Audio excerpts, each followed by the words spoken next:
Merci beaucoup à tous les deux. On va pouvoir commencer. Donc, un énorme merci à tous les deux. Je vais introduire rapidement TrainingView et le webinaire. Ensuite, si ça vous convient, vous pourrez vous présenter et on passera à des questions sur la thématique ESG. Et on a une soixantaine d'étudiants pour l'instant présents et qui seront ravis d'entendre vos avis sur cette thématique. Alors, donc pour ceux qui ne connaissent pas encore, TrainingView, c'est une startup qui a deux missions. La première, c'est préparer les étudiants aux entretiens pour les métiers corporate finance, M&A, private equity, etc. Et c'est aussi former aux compétences opérationnelles et aux outils pratiques qui sont assez peu, qui sont requis en poste et qui sont assez peu ou mal appréhendés dans les cours de l'école. On a accompagné plus de 2000 étudiants depuis notre création en 2019, avec des cours en présentiel, des bootcamps et aussi une plateforme de cours en ligne dont j'en suis certain que la majorité connaissent. On fait aussi beaucoup de webinaires avec des intervenants sur des sujets d'actualité, des thématiques en lien avec la finance qui vous intéressent. Et on a pensé que les critères ESG étaient un sujet passionnant, intéressant et super actuel, notamment pour vous, le jeune qui souhaitait vous insérer dans ce secteur. Donc, on est très heureux aujourd'hui de recevoir Dominica Adam, qui est Chief Sustainability Officer chez Apax Partners, et Philippe Kunter, qui est directeur du développement durable et de la RSE au sein de BPI France. Bonjour à tous les deux, rebonjour à tous les deux. Encore merci d'être présent. Si ça vous va, on fait un petit tour du Zoom. Donc peut-être, madame, si vous voulez peut-être vous représenter, voilà, pour nos étudiants. Écoutez, bonjour, merci, ravi d'être parmi vous aujourd'hui et espérer vous donner quelques éclairages sur l'ESG et le private equity. Donc, moi, j'ai rejoint Apax il y a pas très longtemps, il y a quelques semaines, pour justement prendre en charge ces sujets à temps plein qui sont traités depuis déjà 2011. Donc, peut-être quelques informations sur Apax. Donc, ce qu'il faut savoir, c'est qu'Apax, c'est une société de capital investissement qui investit surtout dans les PME, les ETI. Donc, elle investit dans 4 secteurs principaux de l'économie, qui sont la santé, les biens de consommation, les services et tout ce qui est télécom et tech. Apax gère 4,5 milliards. On a plus ou moins 22 sociétés en portefeuille, des ETI comme des PME. C'est une société indépendante qui est détenue par ses associés. Et il y a 4 sujets sur lesquels on travaille la création de valeur, qui sont le digital, l'internationalisation, le rachat d'autres entreprises et l'ESG est un des critères de création de valeur. Voilà, un tour d'horizon rapide d'Apax. Et puis voilà, moi, avant d'arriver chez Apax, j'étais chez AXA, où j'avais des responsabilités dans les sujets développement durable, sur les sujets environnementaux, également sur la partie offre et innovation des produits d'assurance IARD, donc dommages habitation. Et avant ça, j'étais analyste extra-financière pour une agence de notation extra-financière qui s'appelait Vigéo.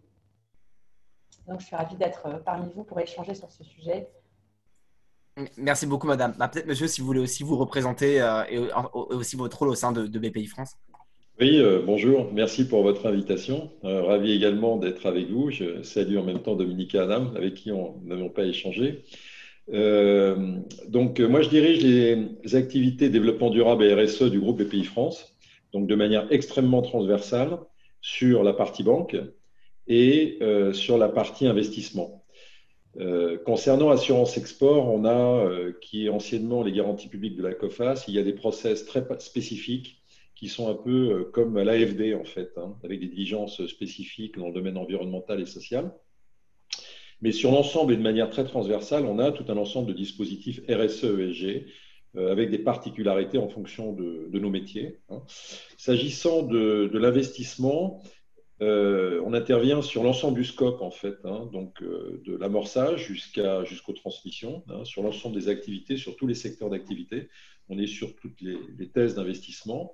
Et on a deux activités également en termes d'investissement. Le direct, donc on investit directement dans les entreprises, et ce que l'on appelle le fonds de fonds ou l'indirect, donc où l'on investit dans des fonds partenaires qui sont gérés par des sociétés de gestion externe et qui investissent elles-mêmes dans des entreprises. Donc il y a un effet de d'essaimage extrêmement fort avec l'intégration de ces dimensions dont on reviendra. S'agissant de mon parcours, donc moi je dirige depuis 2016 ces activités au sein de BPI France. Auparavant, je dirigeais la filière risque du groupe BPI France. Donc, on y reviendra aussi sur ces thèmes, à la fois sur les risques et la création de valeur. Et puis, auparavant, une petite dizaine d'années, un poste de secrétariat général dans une société de gestion qui a rejoint d'ailleurs BPI France, donc d'investissement, où je pilotais l'ensemble des fonctions support non financières. Et auparavant, 20 ans de postes dans plusieurs banques, en fait, ce que j'appelle de la cave au grenier, en fait, de directeur d'agence à Paris jusqu'à banquier conseil France et international. Voilà. Donc, business et très orienté finance au début. Voilà. Merci tous les deux pour à tous les deux pour cette introduction. Première question on va rentrer dans le vif du sujet. Est-ce que vous pouvez rappeler rapidement ce que c'est que les critères ESG pour une entreprise aujourd'hui et pourquoi c'est si important en 2021 pour des fonds d'investissement, alors privés ou publics, d'intégrer ces critères-là? Peut-être pas. Madame, pour Apax en premier. Oui, bien sûr. Quand on parle de ESG, ça veut dire, je pense que vous devez connaître l'appellation, mais ça veut dire environnement, social et de gouvernance. Donc, en gros, quand on parle de ESG, mais il y a beaucoup d'appellations différentes. On parle du développement durable, on parle de sustainability, on parle des investissements socialement responsables, on parle de la RSE. Donc, en gros, c'est de se dire qu'il n'y a pas que des sujets financiers qui créent de la valeur à une société et qu'il faut regarder de manière beaucoup plus globale toutes les parties prenantes de cette société et comment elles peuvent être impactées. Donc, quand on parle d'environnement, c'est de regarder les activités de l'entreprise, comment elles ont un impact direct, mais aussi indirect sur l'ensemble de la chaîne. On parle aussi de social, c'est de regarder les questions de ressources humaines, les questions liées aux droits de l'homme, les questions liées à la chaîne d'approvisionnement en regardant les parties sociales. On regarde la gouvernance, on regarde comment les boards sont constitués, on regarde les enjeux de rémunération, de transparence, d'éthique. Donc, ce sont les genres de thématiques qui sont abordées d'une manière très transversale. Ce qui est aussi important de regarder, c'est de voir le business de l'entreprise et ce qu'elle fait, parce qu'il y a l'innovation, des choses à imaginer pour être sûr que ce produit intègre bien les besoins changeants des parties prenantes. C'est un peu théorique ce que je vous explique, mais ça montre un peu la grandeur il y a beaucoup de thématiques qui sont adressées quand on parle de ESG. Je pense que ce ne sera pas inutile pour nos étudiants, donc c'est très bien et très pertinent. Et monsieur, au sein de BPI France, du coup, qui est le bras armé de l'État, on imagine que ces critères-là sont encore plus importants ou prennent encore une dimension encore plus importante. Est-ce que vous pouvez nous dire comment BPI France au quotidien intègre ces enjeux? Alors, oui, bien sûr. Alors, je ne vais pas paraphraser Dominica, je vais essayer de compléter pour donner une vision un peu différente, pour ne pas redire les mêmes choses, naturellement. Donc, nous, ESG et RSE, ça correspond à la déclinaison opérationnelle, finalement, des grands leviers du développement durable. Donc, c'est ce qui est appliqué concrètement à l'entreprise et ce qui est important, avec ce qu'a rappelé Dominica, c'est pourquoi c'est nécessaire d'intégrer. Donc, premier constat, je vais essayer d'aller assez vite, c'est, on le dit, c'est une porte ouverte. Le monde bouge et les entreprises bougent. L'entreprise d'il y a 20 ans et l'entreprise aujourd'hui n'est plus la même. Aujourd'hui, une entreprise, son objectif n'est pas uniquement de faire remonter des dividendes à ses actionnaires.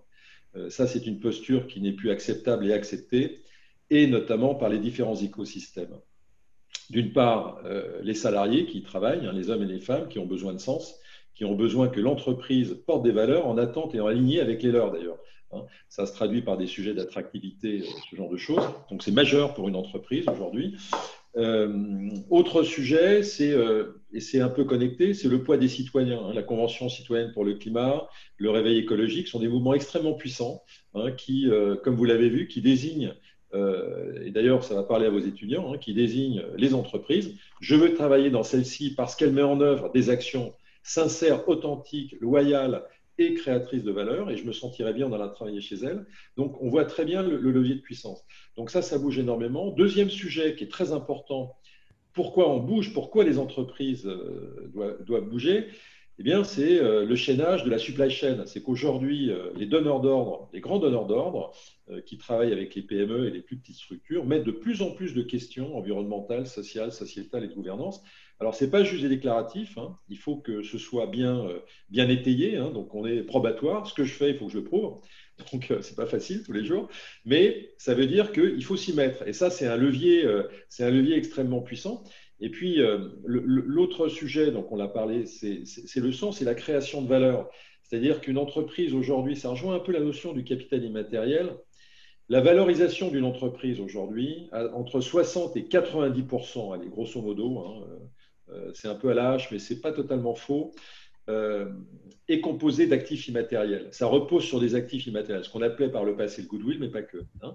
Donc, ça veut dire quoi? C'est la marque, c'est la qualité des équipes, c'est la qualité des systèmes d'information, tout un ensemble, je dirais, de sujets qui ne sont pas toujours inscrits au bilan et qui donnent, je dirais, la valorisation d'une entreprise. A contrario, aujourd'hui, on va prendre un exemple un peu caricatural, mais pour comprendre, une entreprise qui ne souhaiterait pas prendre la trajectoire environnementale et la trajectoire zéro carbone, etc., accord de Paris, hein. Eh bien, c'est quoi le risque? C'est le risque, c'est qu'elle ait une valeur qui se déprécie, c'est ce qu'on appelle les stranded assets, etc., hein, la boîte ne vaudra plus rien. Donc, il est vraiment important, et ça rejoint totalement le propos de Dominica, me semble-t-il, c'est que ces critères, ce ne sont pas des critères statiques, ce sont des critères qui doivent être sur des axes de progrès, faute de quoi les entreprises ne sont plus attractives et ne vendront plus un clou, quoi, pour appeler un chat un chat. Alors précisément, comment un investisseur, enfin, comment les équipes opérationnelles prennent en compte au quotidien dans leurs décisions d'investissement ces critères-là? Est-ce que dans la valorisation qui est vraiment faite par ces professionnels, on intègre des primes, des décotes selon l'équipe, selon le respect de ces critères? Est-ce que, voilà, dans la réalité quotidienne, comment ça se passe?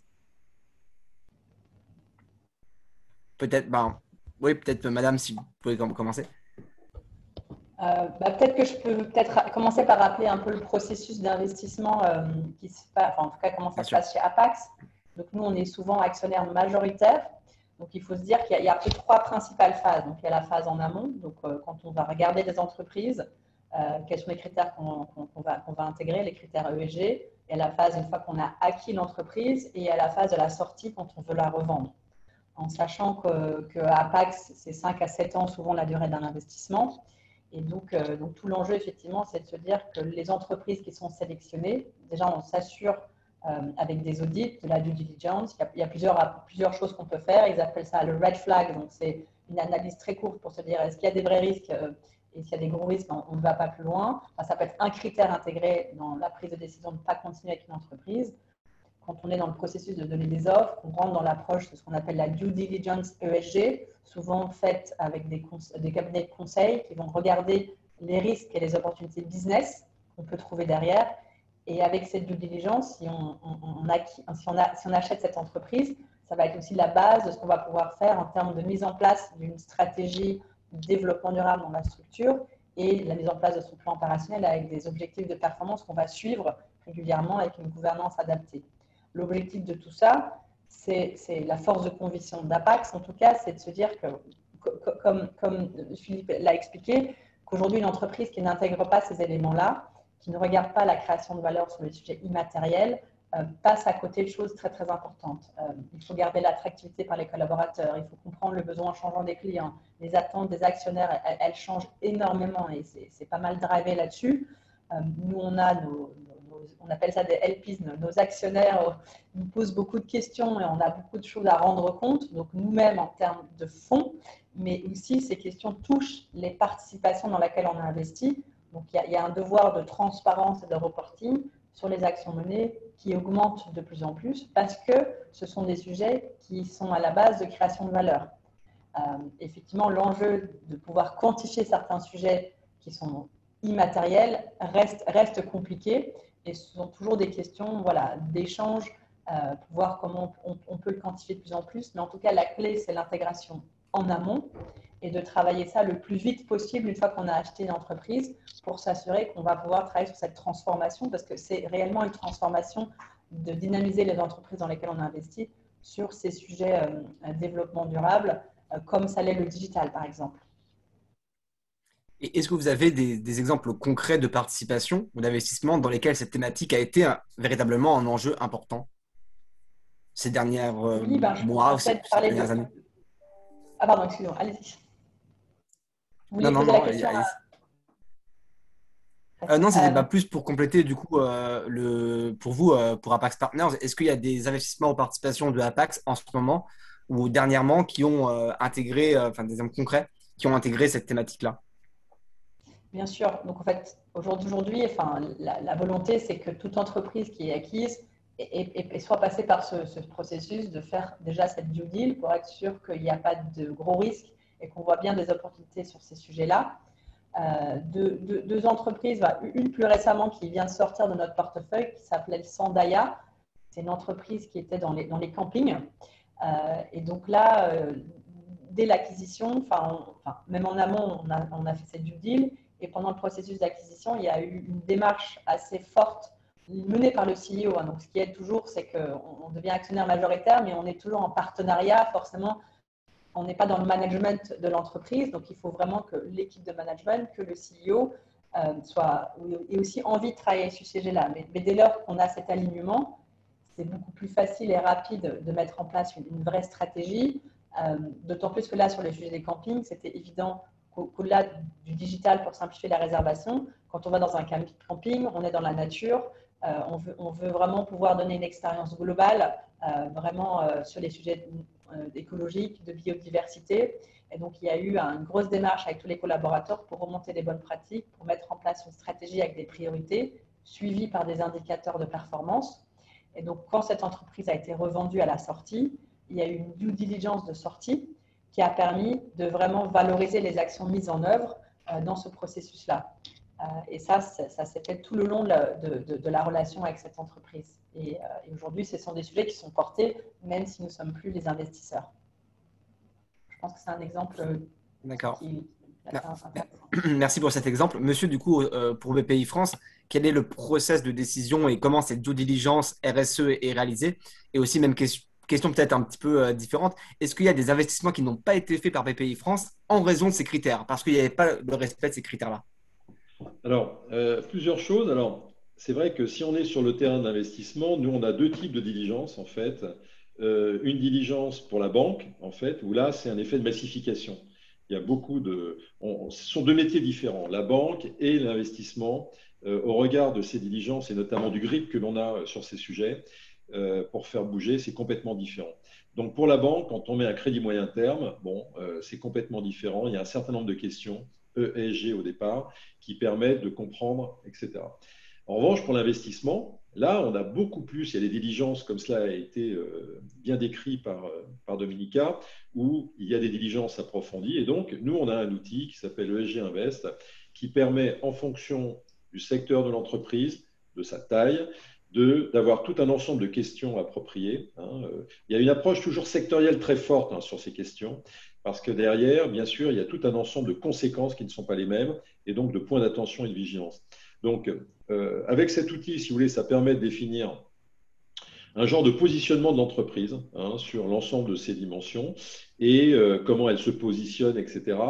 Ça rentre dans le dossier du comité d'investissement et qui éclaire la décision au sens alors, des risques. C'est un peu le point que j'évoquais tout à l'heure. C'est grosso modo, est-ce qu'il y a des risques particuliers qui peuvent avoir par la suite une traduction financière effectivement ennuyeuse, où il y a des points de vigilance. C'est une autre façon de regarder le dossier que sous l'angle strictement financier. En revanche, il n'y a pas d'automaticité dans les décisions. Si une entreprise, on note une problématique particulière, justement, on va mettre l'effort pour accompagner cette entreprise. Chez nous, la dimension de l'accompagnement est essentielle en extra-fi pour accompagner l'entreprise pour remédier.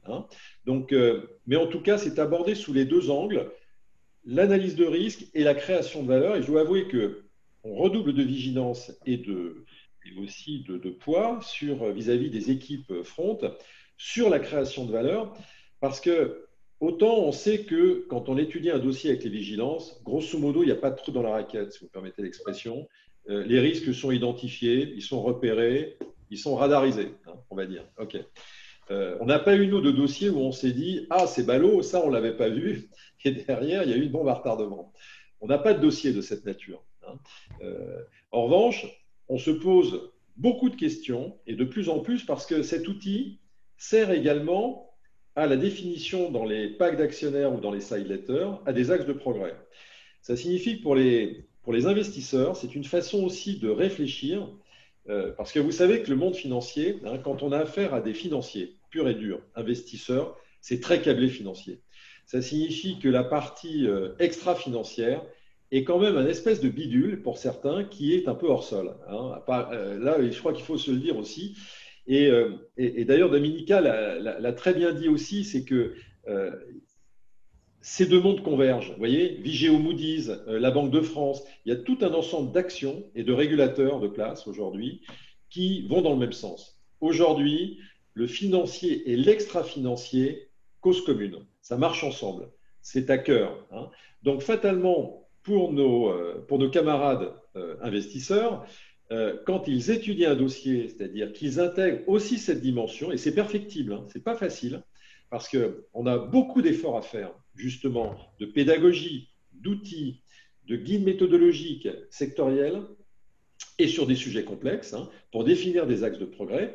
Et c'est vrai que la dimension environnementale, nous, est assez particulière, parce qu'on a mis un très gros plan climat depuis plus de 2 ans en place avec la Caisse des dépôts, hein, BPI France, Banque du climat pour les entreprises.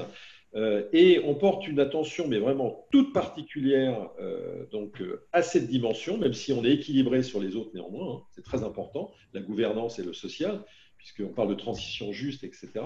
Et donc, si vous voulez, ça se traduit dans le processus. Et simplement, pour terminer, du fait de notre mission, donc banque publique d'investissement, hein, avec l'État 50% et la Caisse des dépôts 50%, comme dirait notre directeur général, nous, c'est l'école de la République, hein, je le cite entre guillemets, parce que, et franchement, j'adhère, vous savez, c'est comme dans les bonnes prépas, on ne va pas virer ceux qui sont les moins bons pour avoir des stats super, hein. Nous, on va embarquer même les plus lents, qui veulent y aller, surtout dans des TPE, PME, enfin on investit dans des TPE moins, mais dans l'amorçage, il peut y avoir des choses, mais PME, cœur de cible PME, il faut entraîner toutes ces entreprises à la transition, parce que là, c'est un vrai défi. Donc nous, notre job, c'est vraiment d'entraîner toutes les entreprises, et ça fait du monde, hein, mais avec d'autres acteurs, naturellement, hein, ça se fait vraiment dans un travail commun, collectif, avec plein d'autres acteurs, et de ne pas laisser sur le bord de la route, j'irais, des entreprises qui auraient plus de mal ou qui auraient moins de goût ou d'appétit pour avancer sur ces sujets. Vous voyez? Donc, voilà notre processus et la philosophie de notre processus. On a vu un petit peu le processus côté investisseur et vous avez mentionné tous les deux la thématique pour les collaborateurs. C'est important pour les collaborateurs de rejoindre et de travailler dans une entreprise qui intègre ces enjeux. Et je pense en particulier des jeunes collaborateurs. Et comment vous avez intégré chez Apax et BPI France cette dimension-là à votre recrutement et à votre formation en interne des jeunes recrues? Peut-être commençons par Apax. Oui, avec plaisir. C'est un sujet qui forcément est adressé, surtout quand on va recruter des associés, les plus jeunes entrants qui sont peut-être le plus sensibles. Mais le fait que ce soit un des 4 drivers de valeur qui soit chez Apax et que depuis 2011, Apax soit investi sur ces sujets-là, ce sont des sujets qui sont échangés lors des entretiens et qui font partie de la marque globale d'AXA et d'un acteur fort sur la place du private equity qui veut vraiment attirer des jeunes talents qui ont une ouverture. Certes, il y a la partie investissement, mais au jour d'aujourd'hui, comme je pense que Philippe l'a très bien expliqué, il y a beaucoup d'autres drivers de création de valeur.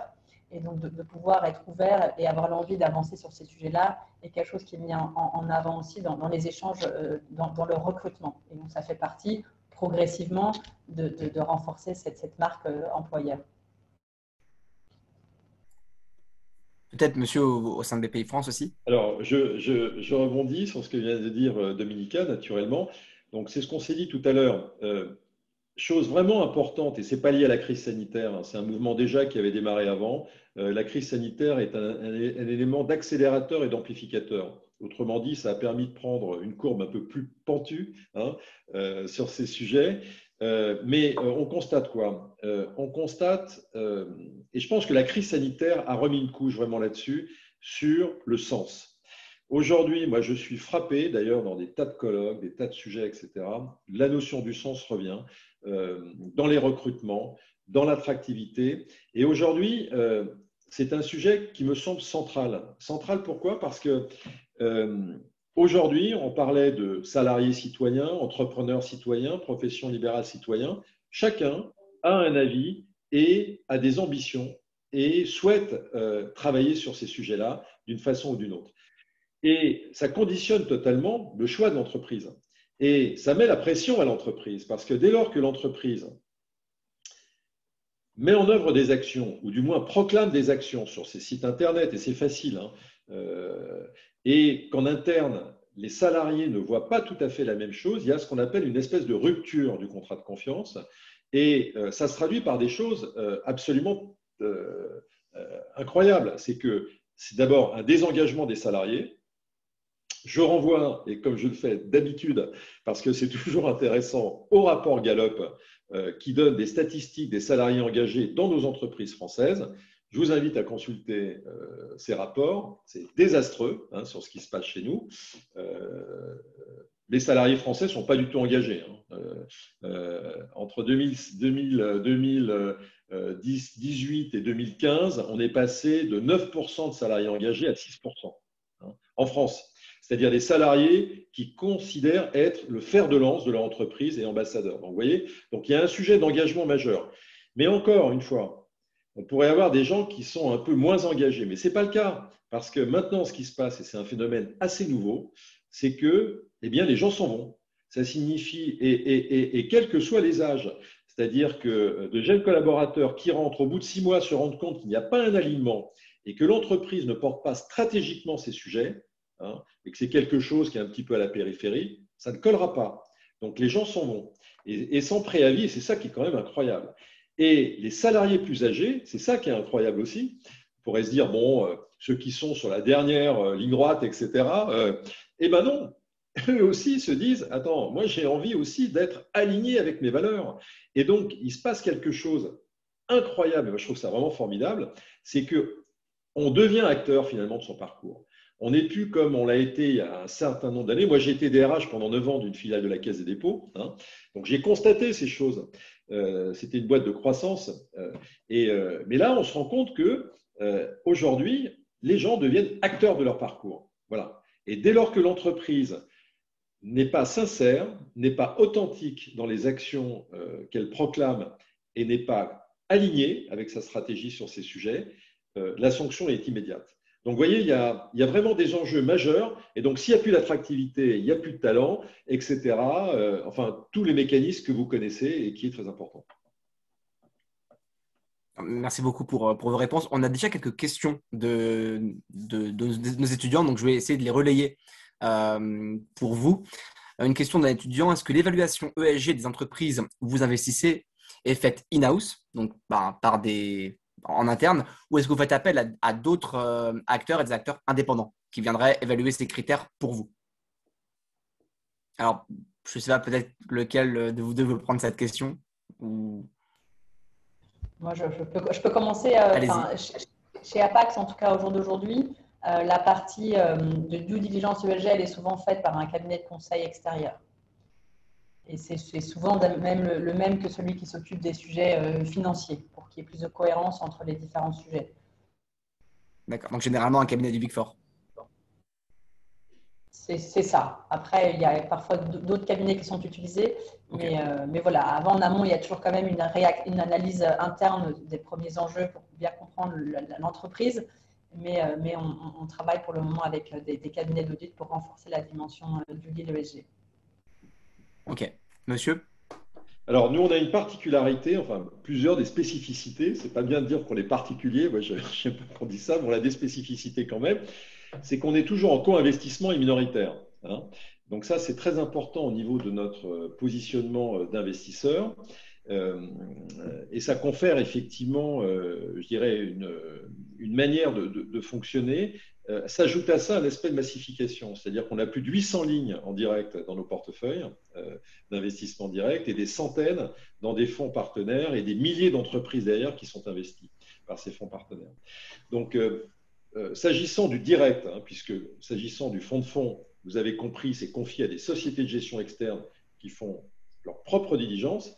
S'agissant, nous, du direct, où là, on est vraiment acteur sur les comités d'investissement et les décisions, on ne fait pas de diligence in-house, c'est-à-dire que c'est pas nous. Nous, on est une direction, notre direction est une direction un petit peu de pilotage d'impulsion. On pourrait y revenir si vous le souhaitez. Et on ne fait pas de diligence directement dans les entreprises. On passe par des intervenants externes et dans le cadre je dirais de co-investissement que l'on peut faire avec, bien sûr, d'autres partenaires investisseurs. Et c'est parfois mutualisé. Donc, on est plutôt dans cette veine-là. Ok. Alors, une question pour vous, Monsieur Kunter, posée par une étudiante. Vous parliez de votre activité de fonds au début de la session. Comment intégrer et sourcer les dimensions ESG dans ce type de gestion où l'information est plus opaque? Puisque du coup, vous n'investissez pas en direct. Alors, il y a deux choses. Il y a deux choses. Non, c'est pas plus opaque. C'est pas plus opaque du tout. En fait, c'est un autre métier. Le fonds de fonds, c'est quoi? C'est de miser sur une équipe, sur son track record, sur sa thèse d'investissement, sur sa manière de se comporter, pour lui confier de l'argent dans ses fonds et qui servira avec d'autres LPs et d'autres investisseurs, comme l'a souligné Dominica, qui investiront dans des entreprises, dans des processus, je dirais, qui leur sont propres, etc., mais dont on est confortable. Vous voyez, donc, on a un grip formidable quand même. C'est que, il faut qu'on soit d'accord sur la thèse. 2, il faut qu'on apprécie quand même l'équipe qui va procéder aux investissements. Et donc, il y a tout un ensemble de processus pour, je dirais, connaître l'équipe et mener des diligences aussi de cette manière. Donc, on a une très, très bonne vision de ce que font. Et puis, le juge de paix, c'est que dès lors que, si jamais il y avait un changement de stratégie, mais radicale, ou des thèses d'investissement qui ne nous conviendraient plus, la sanction, elle est immédiate. C'est qu'on ne remettrait plus d'argent dans leurs fonds, et ce qui est quand même un peu gênant, même en termes d'image ou en termes, etc. Donc, vous voyez, donc on a des prises qui sont extrêmement fortes. En revanche, c'est une activité qui est tout à fait intéressante. Pourquoi? Parce qu'elle permet d'avoir un essaimage. Là, on parle de 3 000 à 4 000 entreprises investies derrière, quand même, à travers ces fonds. Donc, vous voyez qu'on touche, sur tout le territoire des entreprises françaises, et parce que dans les fonds partenaires, il y a des très petits fonds régionaux, mais il y a aussi de très grands fonds. Donc, on touche vraiment tous les écosystèmes. C'est un levier extrêmement puissant et formidable. Merci pour votre réponse. Une autre question, peut-être pour Madame Adam. Quel lien faites-vous entre l'ESG et l'investissement à impact?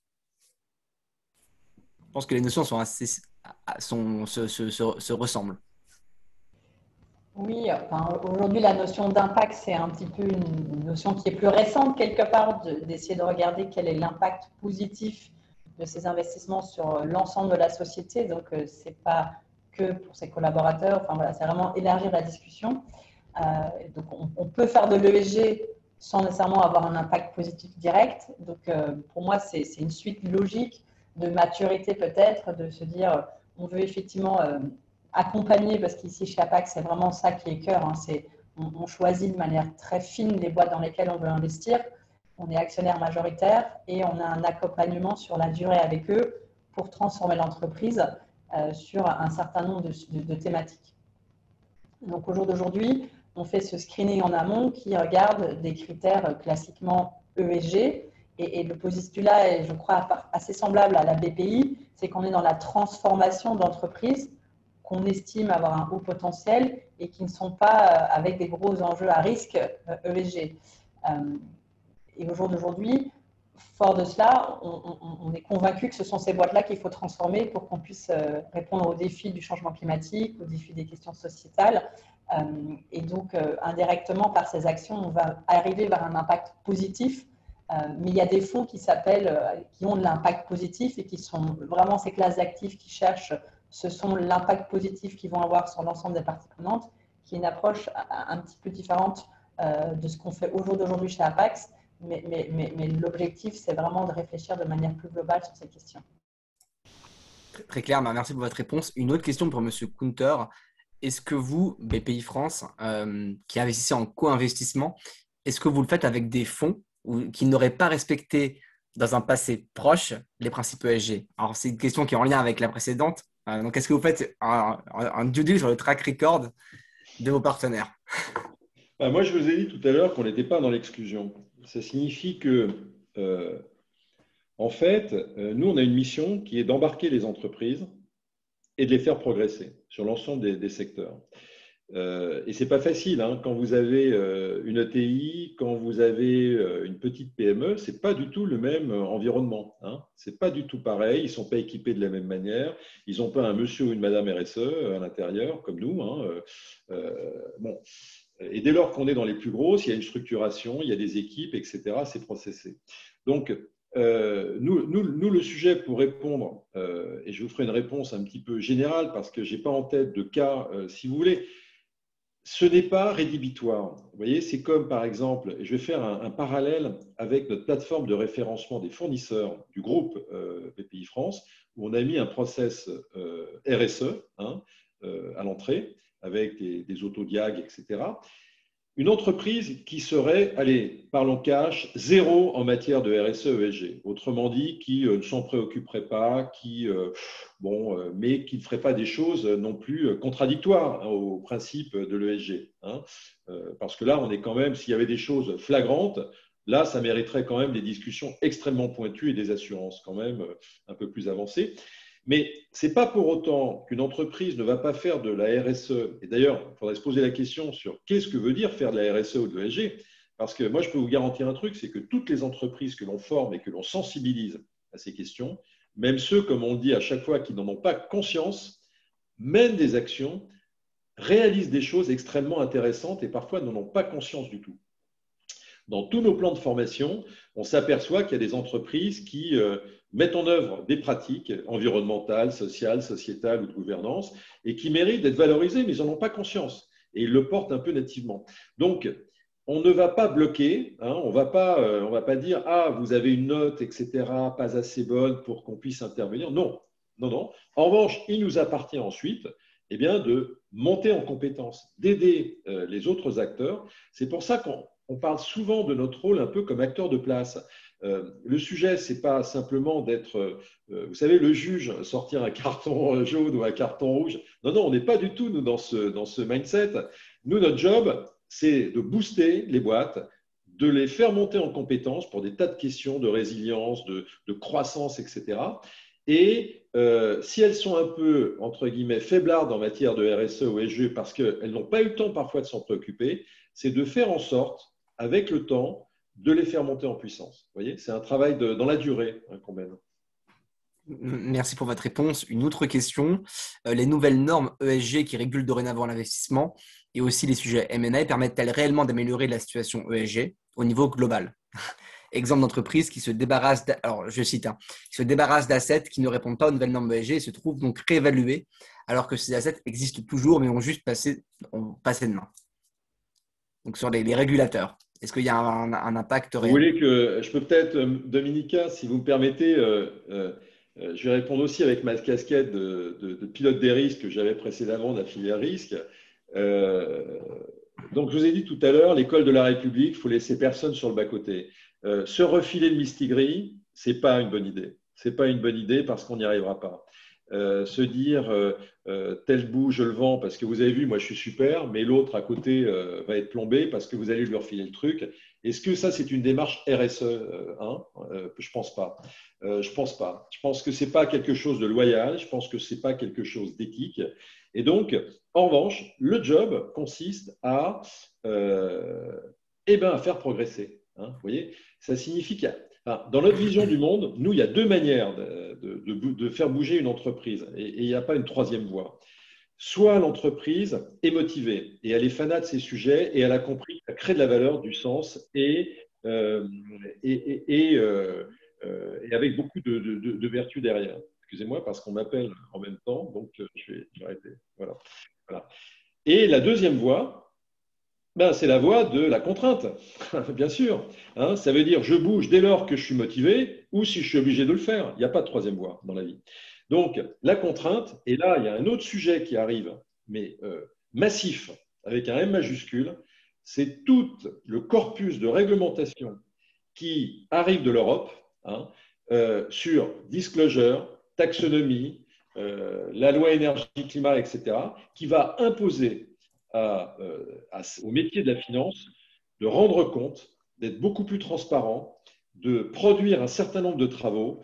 Et ça, c'est massif.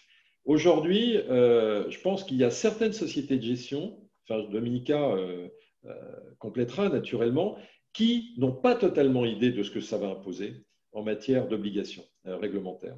Donc, on a un vrai sujet d'explicitation, de transparence. Nous, c'est un chantier, on en a fait un chantier dédié dans le cadre de notre plan climat. Et on travaille beaucoup avec France Invest sur ces sujets, sur ces thèmes, parce qu'il faut éclairer vraiment le marché. Voilà. Merci beaucoup pour la. Merci pour votre réponse, madame, si vous souhaitez compléter, bien sûr. Oui, enfin, je pense qu'on sent la même chose, effectivement. Bah, ici puis déjà, nous, chez Apax, on a du mid-market et du small cap. Donc, effectivement, il y a, en fonction de la taille des entreprises, il y a un niveau de maturité et surtout les expertises qui ne sont pas les mêmes toujours en interne. Et on sent bien, effectivement, que effectivement, l'objectif, c'est de montrer que les sujets de développement durable, c'est créateur de valeur et qu'il y a des choses à faire qui font du sens pour la croissance du business.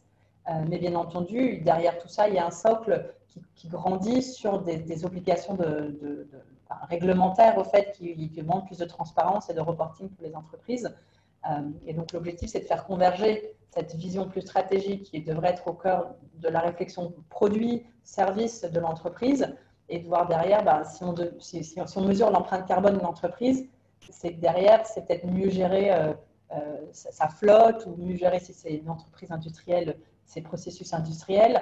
Enfin voilà, on parle de parité homme-femme. Et pourquoi? Parce que finalement, une boîte qui a plus de diversité, c'est une boîte qui a des meilleurs résultats financiers.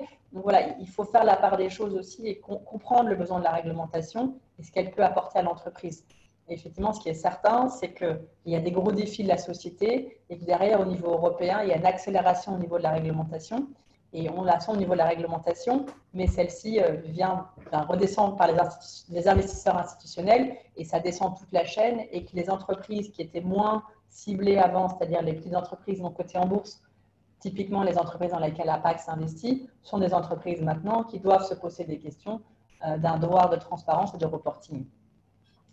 Donc on perçoit les mêmes choses et l'accompagnement de ces entreprises est fondamental. Et l'enjeu qui est compliqué, c'est qu'il faut bien se mettre à leur place.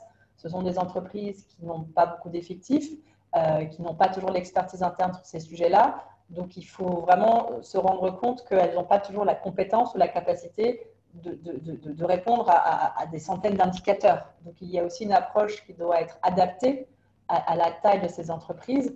Et quand un fonds comme Apax investit dans ces entreprises, on amène aussi de la compétence, des moyens supplémentaires pour accélérer cette transformation. Et donc, ça permet à ces entreprises d'avancer beaucoup plus sur la structuration d'une démarche, un reporting de qualité qui va répondre à ces exigences réglementaires pour elles et indirectement celles dont nous, on a aussi besoin de reporter les données. Et donc, c'est une vraie opportunité d'accélération quand on est capable de travailler sur ces sujets-là avec les entreprises. Ok, merci beaucoup. Alors, je vois l'heure qui tourne, donc on va encore prendre une ou deux questions pour pas vous retenir trop. Il y a plusieurs questions intéressantes, je vais les regrouper. On parle de la qualification et de l'évaluation des critères extra-financiers. Il y a beaucoup d'étudiants, donc ils bachotent leur valorisation aussi dans les formations Training New et ils veulent savoir comment on qualifie ou comment on valorise le respect de ces critères-là. Quand on fait une valo ou par exemple, vous avez parlé des cabinets d'audit, sur quels sont les critères de qualification précis et comment c'est intégré. Donc, comment est-ce qu'il y a une grille de notation ESG pour évaluer le niveau de sustainability risk d'une entreprise et comment quantifier ces critères extra-financiers? Voilà. Alors, je ne sais pas si l'un de vous deux veut prendre ces questions-là.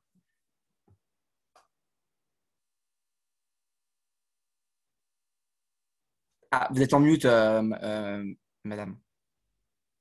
J'étais en train de dire, pardon, c'est une bonne question. Je pense que c'est une vraie bonne question parce que c'est un peu le nerf de la guerre et c'est compliqué. Si je suis très transparente, donc effectivement, une due diligence ESG, c'est un audit. Donc vraiment, on va prendre la grille des critères, on va se dire, c'est quoi les gros enjeux pour cette entreprise dans son secteur d'activité. On va vraiment essayer de comprendre ce qui se passe, mesurer quelque part le niveau de maturité.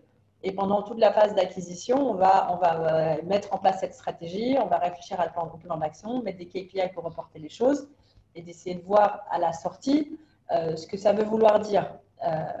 Mais aujourd'hui, il y a des travaux en cours et je pense que France Invest travaille là-dessus aussi. Nous-mêmes sommes très, très impliqués de se dire comment on peut aider et accompagner les investisseurs pour quantifier un peu plus cet immatériel, le rendre plus matériel, pour que ça puisse être mieux valorisé. Et il y a différentes façons d'y arriver.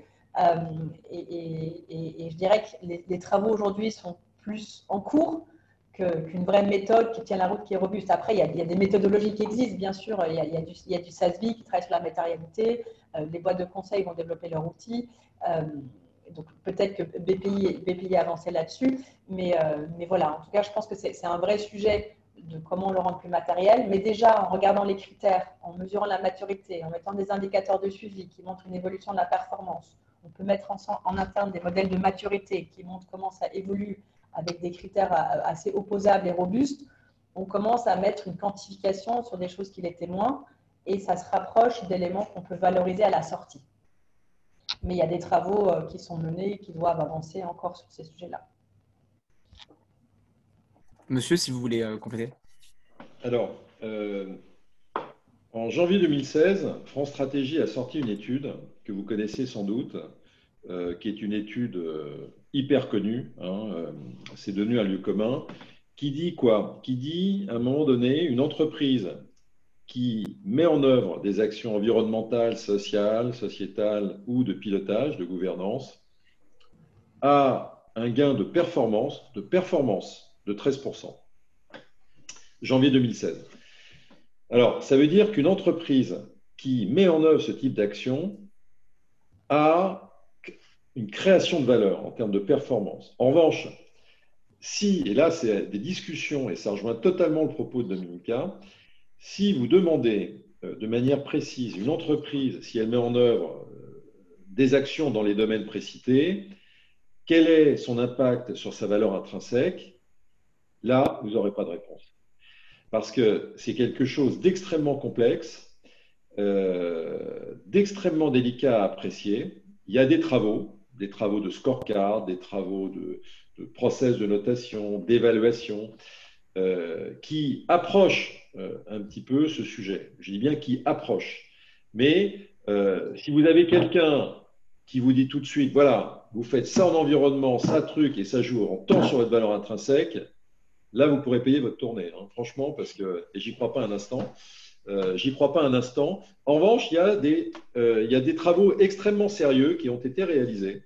Nous, on les a comme partenaires, notamment avec Goodwill Management, Alan Fustek, qui a fait plus d'une centaine d'audits dans des univers extrêmement variés, dans des entreprises, des associations, des fédérations sportives, bien sûr entreprises, et qui a approché ce sujet de la valeur, en fait, et de la création de valeur. Et donc, mais vous voyez, c'est quand même, on n'a pas une méthodo, Claire, c'est ce que vient de vous dire Dominica d'ailleurs, c'est quelque chose qui nous anime, on en mesure, c'est très connecté au capital immatériel et à la création de valeur, mais il n'y a pas de réponse un petit peu fourre-tout, quoi, clairement. Après, si la performance opérationnelle augmente, on va dire que c'est aussi intégré dans la valorisation de l'entreprise. Ouais, c'est une équation à plusieurs inconnus et franchement, elle n'est pas facile. Elle n'est pas facile. On peut l'approcher avec beaucoup de minutie, beaucoup d'attention aussi. Il faut être prudent dans ce que l'on dit. Vous voyez, comme par exemple, nous, on a pris l'empreinte dans le cadre de notre plan climat. On a mesuré l'empreinte de nos portefeuilles, tous nos portefeuilles, investissement, financement, assurance export, garantie, innovation, tous sur les 3 scopes. 1, 2 et 3. Empreinte, intensité, carbone. Ben, je peux vous dire que même dans cet exercice, il y a des biais méthodaux. Ce n'est pas simple, mais ça a l'avantage de discuter, de challenger l'affaire, hein, pour essayer de trouver et de partir sur les bonnes bases et de se projeter et d'affiner. Donc, on est dans un process un peu itératif, hein, me semble-t-il. Super. Alors, je vois le temps qui tourne. Est-ce que vous avez peut-être le temps pour une dernière question ou une dernière? Super. Bah, alors du coup, on me parle de la TFCD et la TFND. J'avoue, mon ignorance, je ne connais pas. Et donc, est-ce qu'elles vont modifier votre démarche et stratégie RSE?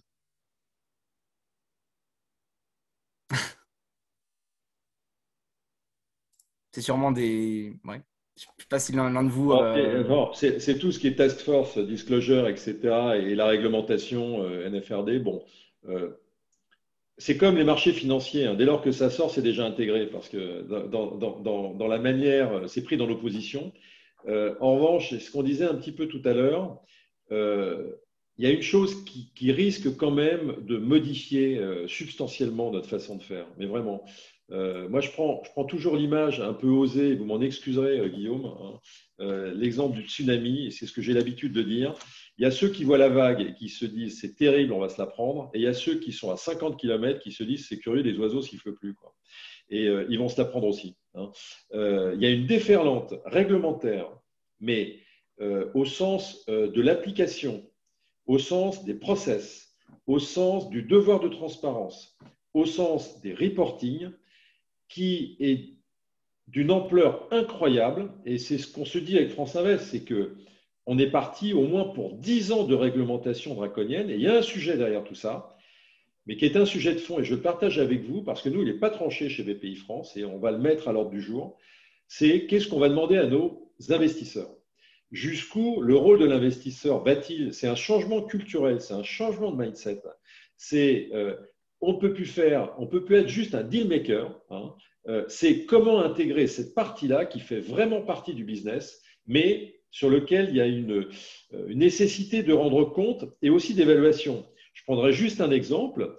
Dans le cas de Disclosure, exemple que connaît très bien Dominica, c'est la classification des fonds. Il faut avec les investisseurs, qu'on se pose la question comment on classifie les fonds, alors 6, 7, 8, 9, etc. Et en fonction de l'ambition que l'on a, du choix de la classification, ça va orienter vers des travaux, mais qui sont très importants, de publication d'informations vis-à-vis des investisseurs, de publication de reporting, etc., etc., etc. C'est d'une ampleur, à mon sens, qu'on n'a pas vu depuis peut-être 10 ans, quoi, 10-20 ans, hein, vous voyez. Dans le domaine bancaire, il y a eu des avancées dans certains domaines. Et là, je pense que ça fait partie vraiment des révolutions importantes. Madame, peut-être si vous avez un mot à rajouter, vous aurez le mot de la fin. Non, c'est sûr que on voit bien qu'il y a de plus en plus de demandes, de reporting, de transparence. Il faut voir le côté positif, effectivement, de se dire qu'il faut pouvoir être transparent et rendre compte, mais il faut se poser les bonnes questions. Qu'est-ce qui est pertinent pour quel type de boîte, dans quel type de secteur? Et ce qui est positif, c'est que le sujet il est vraiment là, qui doit être adressé, qu'il y a beaucoup d'actions qui commencent à converger aussi, et il y a l'envie d'avancer de manière intelligente sur ces sujets-là. Et il y a des gens qui poussent aussi comptabilité financière, que de la comptabilité extra-financière, de cette transparence. Est-ce qu'un jour, on va avoir un petit peu ces registres standardisés qui vont être plus faciles à utiliser? Mais voilà, en tout cas, il y a un courant très très fort, une accélération phénoménale sur les sujets ESG, leur intégration dans les entreprises PME, ETI. Il y a un boulevard à construire et une transformation forte à opérer pour répondre aux défis de notre société. Et ça bouge à tout niveau, que ce soit la réglementation, au niveau des actionnaires, des clients, des collaborateurs, comme on l'a évoqué. Et donc, c'est un moment hyper intéressant pour vous, les étudiants, de regarder ces sujets-là et de voir comment vous pouvez être acteurs de ce changement, parce que c'est une mutation globale de l'économie et il faut que tout le monde soit impliqué. Donc, le plus de personnes s'intéressent, se préoccupent de ces questions-là, donc peu importe le métier qu'ils vont faire, ça va contribuer positivement à cette transformation. Donc voilà, vous avez une petite mission sur vos épaules, entre guillemets, mission collective, mais voilà, le plus on s'investit ensemble, le plus on a des chances de faire transformer, de bouger les lignes. Merci beaucoup à tous les deux. On est content d'y avoir modestement un petit peu contribué aujourd'hui, parce qu'on a un public jeune qui veut travailler en corporate finance. Donc, merci encore à tous les deux pour votre temps, votre disponibilité et vos propos pertinents. Pour les étudiants, vous pourrez retrouver le replay de ce webinaire sur notre plateforme pour les abonnés, ou ceux qui souhaiteraient s'abonner d'ailleurs. Et sinon, on mettra certainement aussi sur notre chaîne YouTube dans les prochains jours où vous pourrez retrouver la session.